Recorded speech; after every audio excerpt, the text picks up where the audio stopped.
Okay, just finished watching the Elimination Chamber pay-per-view, and I have to say I thought it was kind of average. I'm sure there are a lot of people who really liked it, but for me personally, I thought it was an average show.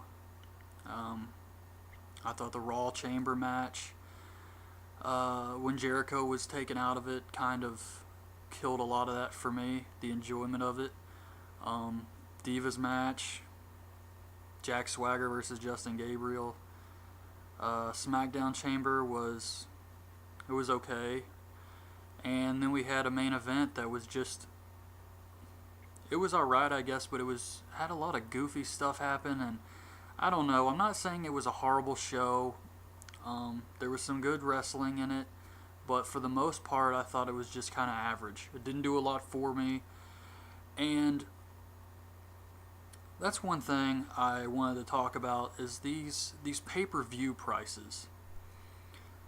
They're ridiculous. I can get 3 Ring of Honor pay-per-views for less than the price of one TNA pay-per-view. And those Ring of Honor pay-per-views are like 4.5 hours for $10, $15. And they have awesome matches. They have, sometimes they do hardcore brawls. They have blood, all types of stuff. I mean, it's definitely worth the money.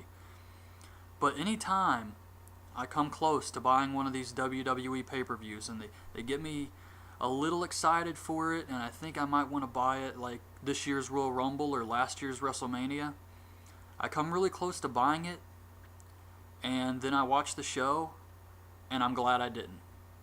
Every single time. Anytime I come close to buying it, they make me realize why I don't. Because it's just not worth it. So I think these prices are just ridiculous, but I'll go ahead and give my rundown of Elimination Chamber. They were in Milwaukee, Wisconsin. They opened with the Raw Chamber. That was the first match. Just a quick rundown of the Raw Chamber. Punk and Kofi Kingston start the match. The next pod to open is Ziggler, then R-Truth.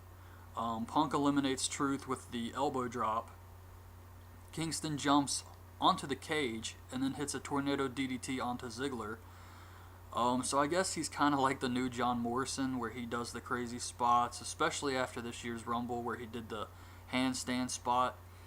Last year, John Morrison did a lot of these crazy parkour type moves or whatever, and now it seems like Kofi Kingston's kind of taken over that title.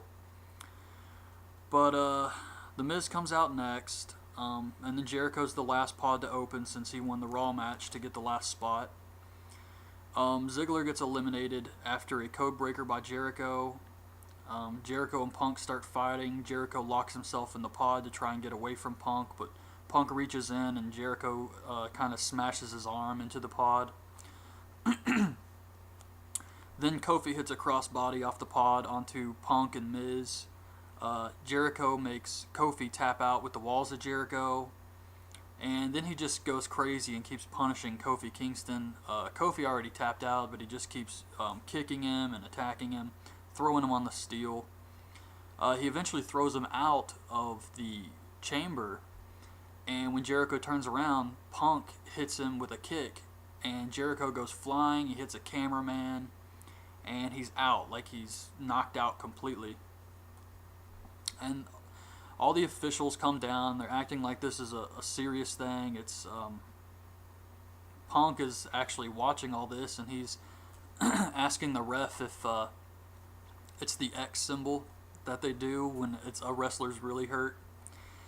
But eventually WWE and TNA, they realize that the fans know what the X means when the ref does it, so now they try to incorporate that into angles. So I think this was meant to happen. It was just an angle. Miz hits a skull-crushing finale on Punk, but he kicks out. Miz goes to hit him with a shoulder block in the corner. Punk moves and Miz crashes into a pod. So Punk hits him with the GTS and gets the win.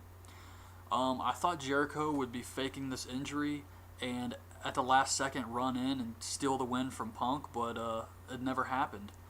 So once Jericho was taken out, it really killed a lot of my enjoyment. Like I said, and I guess it was an okay chamber. This was something a lot of people were looking forward to, so it didn't really help the show that much to have it first, because then it was kind of like, well, it's all downhill from here. But so Punk won. They go backstage and we see Santino, and he's doing kind of a Rocky Balboa gimmick. He's eating raw eggs. Then they show Cena training at his gym with some guys from developmental lifting weights and stuff. Next match is Beth Phoenix versus Tamina. It was okay, I guess. Beth calls her a coconut head. I thought that was good. Beth gets hit with the Superfly Splash, and she actually kicks out of the splash. So Tamina goes up to try it again, but Beth escapes, hits her with the Glam Slam, and gets the win. I thought maybe Karma would come in and do a run in here and feud with Beth at WrestleMania. But that didn't happen. Beth just won clean, and I mean, they just built Tamina up, really, these past few weeks, making her look strong and crushing other divas. They really just built Tamina up so that Beth looks stronger by beating her. That way, when Beth goes on to fight Karma, she looks stronger. So, I mean, I get that. That's what I think they're doing anyway. I think they're just building up Tamina so that Beth would beat her and look stronger. They do another Santino skit backstage. He's punching some frozen meat this time. He hits it with the Cobra. He kind of sounds like Nacho Libre here. Backstage, they have Josh Matthews, and he's trying to talk to Jericho, but he's still hurt, and his head's all messed up, so he can't really talk to him, but he says he's going to try again soon. Then John Laurinaitis comes out, and he's got David Otunga with him. Booker says that David Otunga always has a gigantic cup of coffee. He must be jittering all over the place from that coffee. And I just thought that was funny. And then Laurinaitis, he starts to talk about Teddy Long, and he says that he should be put under the same scrutiny that he was put under. He says he's lacking in skills, and he thinks he should be the general manager of both Raw and SmackDown. All of a sudden, Del Rio's music hits, and Del Rio comes out, and he tells Laurinaitis that he should be the general manager for Raw and SmackDown, and that Teddy Long holds grudges, he picks favorites, he's corrupt, and he calls him a piece of trash. Then Mark Henry comes out, and he says that Teddy Long is a bully, and he physically assaulted him. He says that Laurinaitis has never been a bully, he's never abused his power, and that Laurinaitis should be the permanent GM for Raw and SmackDown. So you kind of see where this is going. So then Christian comes out, and he returns, and he says he would be competing tonight if it wasn't for Teddy Long. He says that Randy Orton's injuries are fake, and his were real, and even though he had real injuries, he was forced to compete by Teddy Long. So he agrees with the others. Laurinaitis should be permanent general manager of Raw and SmackDown, and then Otunga takes a picture of all of them together. It was just great. I really like this segment. They do some Santino stuff again. This time he's running upstairs like Rocky. Josh Matthews talks to the Big Show backstage. Show says that he's had a bad WrestleMania record, but he keeps on trying, and the past is in the past. So we go to the SmackDown chamber. The Great Khali comes out first. He walks to the ring, and I'm just thinking, all this steel. Great Khali's in bad shape. For his health, he needs to quit and retire. I've said it in my other videos. It's just sad watching this man try to walk. And just the fact that he's in this match makes me wonder if Vince McMahon is trying to kill this man. Is he trying to kill Great Khali in the ring? Because this is not a good environment for him. But all the wrestlers come out. Wade Barrett and Big Show start off the show. The next pod is Cody Rhodes. Big Show dominates Cody and Wade Barrett. He basically just dominates him for a long time. They eventually start working together. Then Wade attacks Cody. The next pod is Santino. Santino is over huge. The fans keep chanting for Santino here. It was actually, he does have a good story. I mean, he won the Battle Royal. He gets thrown into this match, and you can't help but kind of root for Santino to win here. I knew there's no way. But yeah, you can't help but root for him. He's definitely the underdog. Cody and Wade Barrett hit a double suplex onto the Big Show on the steel. Then the next pod is Great Khali. Khali comes out here. He cleans house. He's doing his judo chops to everybody. And then he turns around. The Big Show hits him with a spear and eliminates him. He was in this thing for maybe, like, actual ring time, maybe 2 minutes. And they took him out. Great idea. That was a good idea. You do not want Khali in there for a long amount of time. So Big Show tries to reach into Daniel Bryan's pod. And the top of the pods have these chains covering the roof to try and keep people out or something. Or keep the people in the pods in the pods. But Big Show starts tearing the chains off the top. And he eventually breaks his way into Daniel Bryan's pod and starts attacking him. His door opens and Daniel Bryan escapes, but Big Show catches him and throws him through the door of the pod.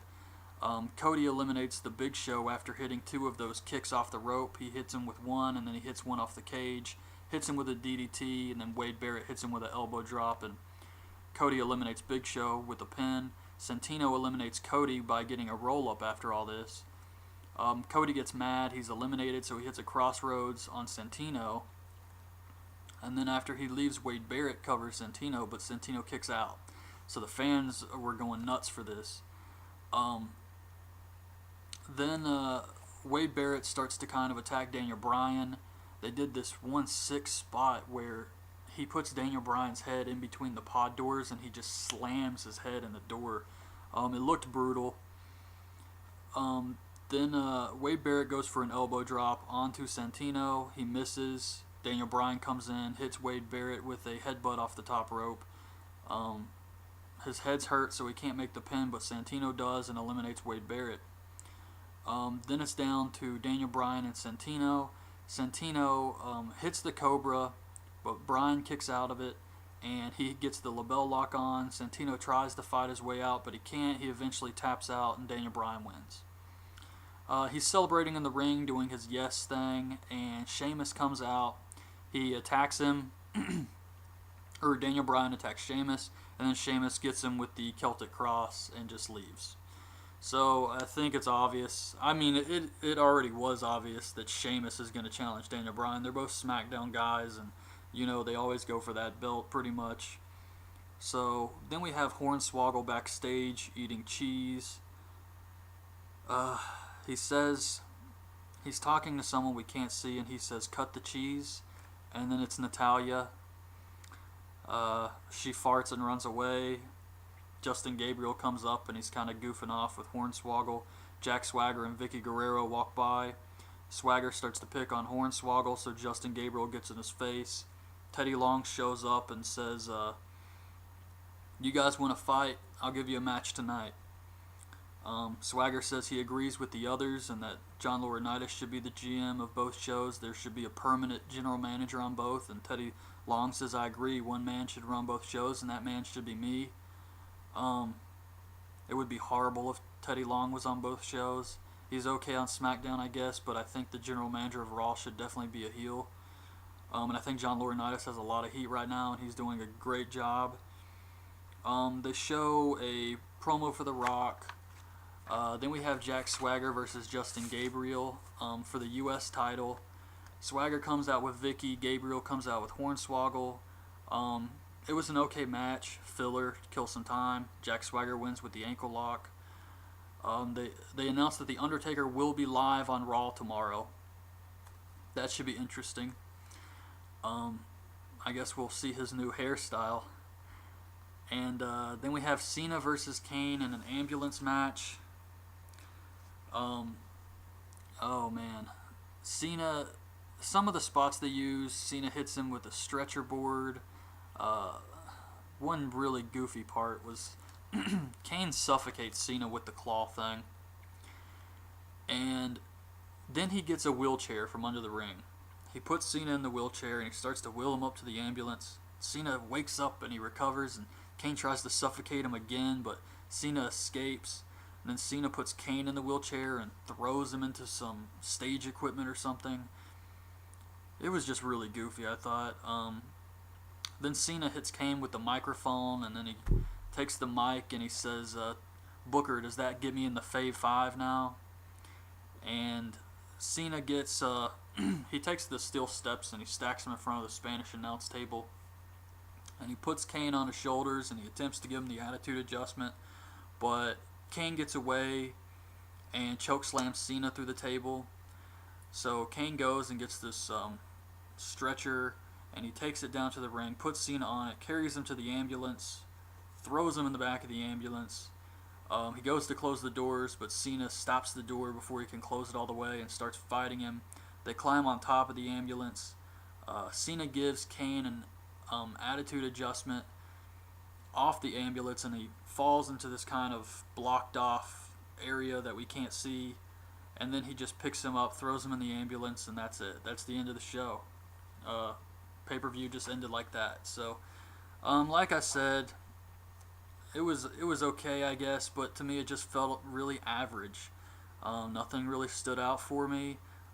Matches were okay. There was nothing really bad on this show, but well, besides the Natalia thing, that wasn't really necessary. But there wasn't really anything bad on the show. It just was average, lackluster, not worth what they charge at all.